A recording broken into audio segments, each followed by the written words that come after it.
Welcome to the Nathan McClung Basketball Podcast video show until I think of a better name for it.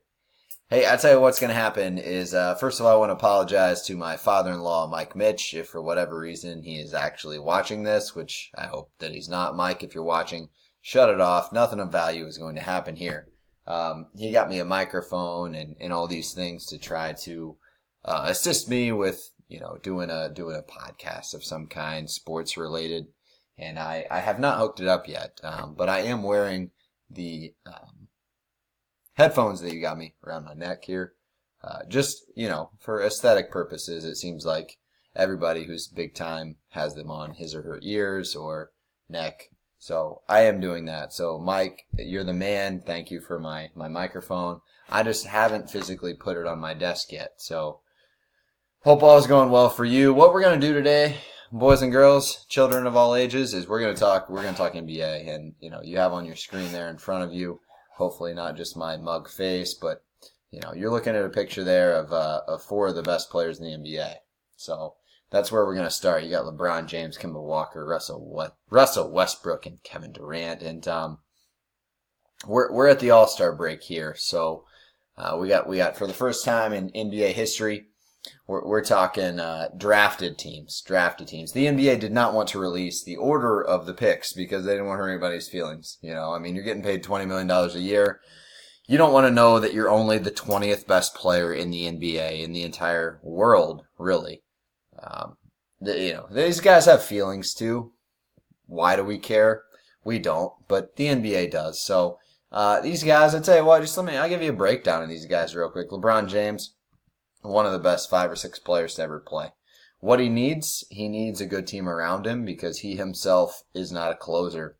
He 5 for 36 in game-winning or tying shots at the buzzer in his career. Again, that is at the buzzer, so it's a little bit skewed. But that's a statistic, right? We use numbers to analyze effectiveness. And, LeBron, 5 game-winning shots in his career. 1 against, I believe, the Warriors in 2014 regular season game was with 0.1 seconds left. So we'll give him that one. 6 of 37 with game-winning situations on the line. Kemba Walker, real good player. UConn guy, national champion, beat my Wildcats, big Wildcat fan. Russell Westbrook is a guy who, I gained a lot of respect for him. My dear friend Adam Foster he's one of those guys who knows a lot of guys who have done some things, seen some things, but Adam has connections, and we watched a Pacers game this year at Bankers Life, and Russell Westbrook, I tell you what, I gain a lot of respect for him I am a Russell Westbrook hater myself. I do not think that his statistics actually equate to wins, effectiveness, so on and so forth. Just because I watch the games and I see how he accumulates all these statistics, and it's his teammates don't attempt to rebound. But I gained a lot of respect for him because he coaches when he's on the bench. He is the only player I've ever seen in the history of watching basketball who does not sit down. So hard for me to hate on him. And then KD, you're the guy in the right side of your screen there is I'm going to talk about him actually in a moment. Just an incredibly, incredibly talented basketball player who, he took a lesson from his boy LeBron James, and he said, what, I'm tired of losing.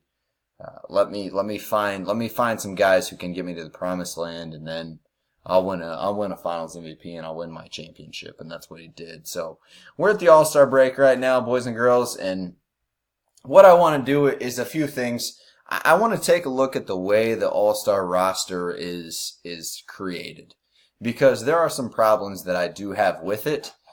So we're going to start there, and then my hope is, and again, I hope we can get everywhere. I've written my notes on a paper plate, one of the paper plates that my 3.5-year-old has not defaced or graffitied in an excessive nature.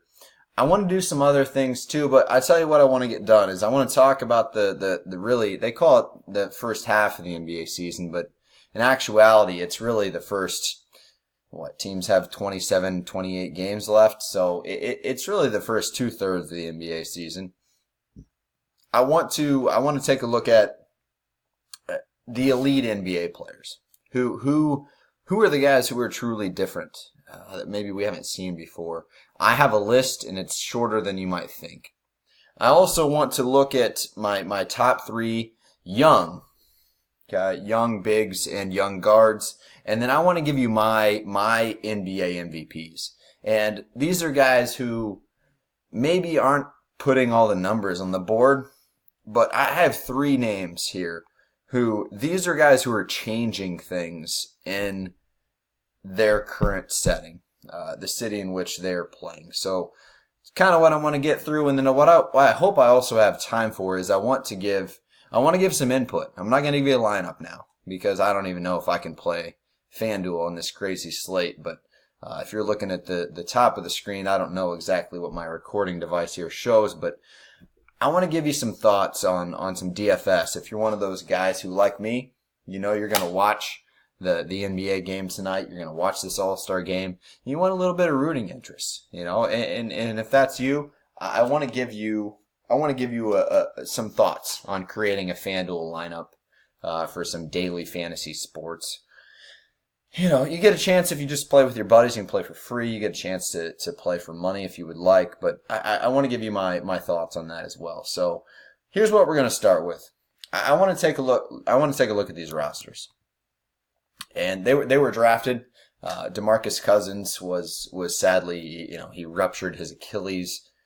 We don't know if he'll ever be the same player, but these are the starters for the LeBron James team. And what I want you to take a look at here, if you are going to play DFS, I want you to look at the ball handlers. Yeah, so we have LeBron James, we have Kyrie Irving. These are ball dominant guards. And then I want you to look at the reserves. Okay, we have Russell Westbrook, we have Bradley Beal. Really, what I think you should pay attention to, John Wall.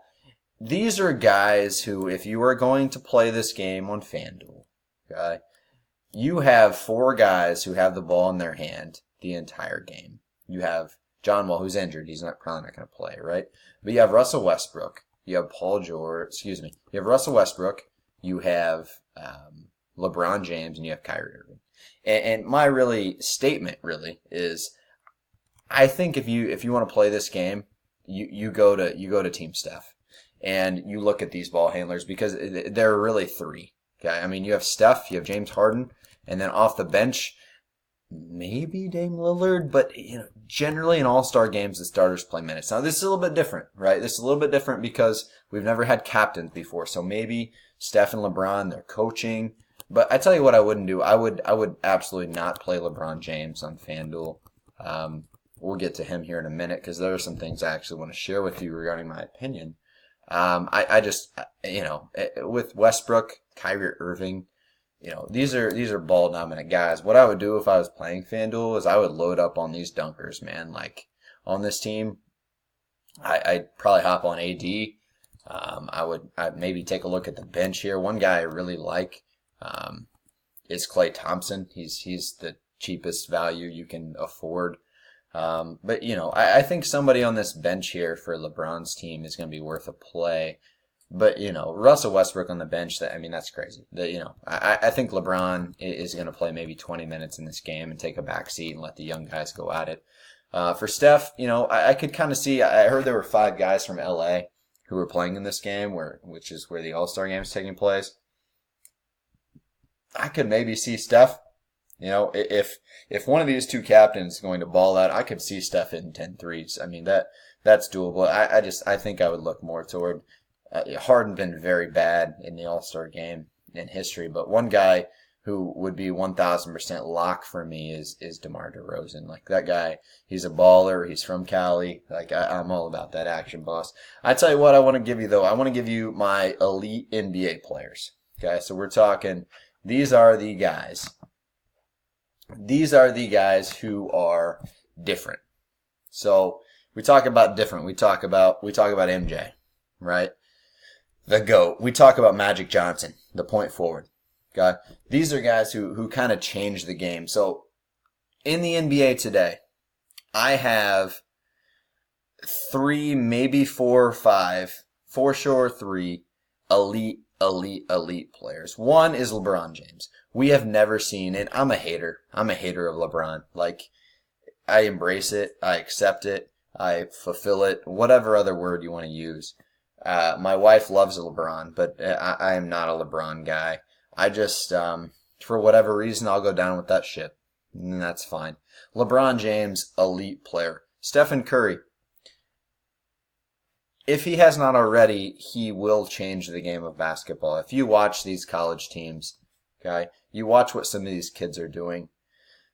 Steph at Davidson in 2007, 2008, what he did was he changed everything. And he came in the draft. He was picked 7th, I believe, in that draft. And he said, you know what? I'm going to play point guard, and I'm going to play it in a way you haven't seen before. I'm going to shoot from 30 feet, and I'm going to make them recreationally for fun. And it's going to be awesome. I'm going to shoot 48% from 3 and attempt 700 of them. And that's what he did. We have never seen that before. Giannis Antetokounmpo is my 3rd elite NBA player. Because this is a guy kind of like LeBron. We've never really seen what he is capable of doing. And now I understand what you're saying. Like, why is he the guy you name here? Because he's different. This is a guy who is young, first of all. He is a ball handler. He can play defense. He can rebound. He can score. He can assist. And he's different. There's one other guy on my list, but he has an asterisk next to his name, and that's Russell Westbrook. And the reason for both of those things, one of which, him being elite, is that we have never seen, and I talked about him earlier, guys, shout out to my boy Brevin Smith, we've never seen anyone run like the Energizer battery all the time. That said, he's not a winner. And as much as you may love Russ, he's never won. He has never had the ability, like a Chris Paul, like a James Harden, okay, to lead his team to anything that is excellent. And that's my hesitation with him. Other guys I had down were Kevin Durant, but Dirk Nowitzki kind of did this. You know, he was the big shooter. You know, KD's obviously more athletic, but Kevin Durant maybe could be my 4th elite NBA player. But we've kind of seen it before. And I just struggle when you say, hey, you know what? I'm going to jump on the best team in the NBA and try to win a championship. To me, hard for me to consider you an elite player if that's what you have to do to win. 2 other names, Klay Thompson. It might not be the best shooter on his own team, but might be the best shooter ever. So it's kind of, I know he got taken down last night by a Wildcat, Devin Booker, in the 3-point shootout. And then the last name on my list of consideration, but not quite on there, is Jimmy Butler. Jimmy Butler's a guy who, one of the best offensive and defensive players I have ever seen, and has proven to be a winner at multiple places, multiple stops from Marquette to Minnesota to Chicago along the way. Here's what I want to give you before we leave today. My MVPs, first half regular season. I wrote down 3 names, and these are guys who have changed the culture in the place that they went. And here they are. And you know what? I'll stand by these. One of which was already kind of there, but it's Kyrie Irving. You know, this dude is a baller. I love Kyrie. I love Brad Stevens. Kyrie Irving. Victor Oladipo. I tell you what, man, like, this guy just fits with Indy, and it's special. And I've seen it in person, and it's very cool. And 3 is Donovan Mitchell. Like, Donovan Mitchell, if I had to start a franchise today, I don't know who I would take. Like, this dude is awesome. A Rick Pitino guy. My top 3 young bigs in the NBA. I'm going to count Giannis as a big, just because I haven't talked about him enough yet. I'm going to go with Nikola Jokic, and I'm going to go with Karl Anthony Towns, even though he doesn't play defense. He is a Wildcat. He's well educated, but I tell you what, he's got to learn to play defense because he's pathetic defensively. My top 3 young guards, Donovan Mitchell, already talked about him. No Ben Simmons. I can't do it. But I love Chris Dunn. I love Elfrid Payton. And I tell you what I'm doing tonight. I'm going to watch this All-Star game. Love the NBA. I tell you what, I'm old. I'm 30, right? But the NBA is great. Yeah, I hope you all enjoy it. Thanks for watching, and deuces. Thanks, wife.